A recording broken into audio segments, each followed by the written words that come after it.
ಸುಮಾರು 21-22 ವರ್ಷಗಳಿಂದ ಈ ಕಂಪ್ನಿ ನಡೀತಾ ಇದೆ.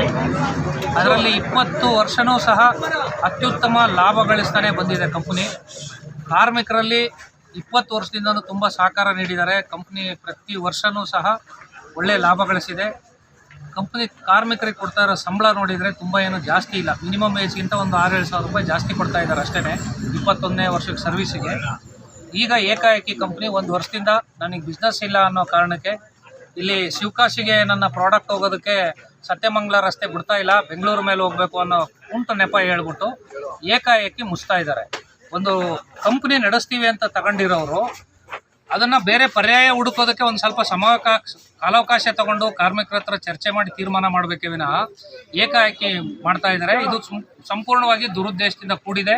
ಅವರ ಉದ್ದೇಶ ಈಗ ಇಷ್ಟೇ, ಕಾಯಂ ನೌಕರರನ್ನೆಲ್ಲ ಮನೆಗೆ ಕಳಿಸ್ಬಿಡ್ಬೇಕು, ಮತ್ತು ಇವ್ರ ಜಾಗಕ್ಕೆ ಹೊರಗುತ್ತಿಗೆ ಮೇಲೆ ಬೇರೆಯವ್ರನ್ನ ಹೊಸಬ್ರನ್ನ ತಗೊಂಡು ಮತ್ತೆ ಕಂಪ್ನಿ ಶುರು ಮಾಡಬೇಕು ಅನ್ನೋ ಉದ್ದೇಶ ಇಟ್ಕೊಂಡು ಈ ಕೆಲಸ ಅವ್ರು ಮಾಡಿದ್ದಾರೆ. ಆಸ್ನ ಸಕ್ಸಸ್ ಆಗೋದಕ್ಕೆ ನಾವು ಯಾರೂ ಬಿಡೋದಿಲ್ಲ.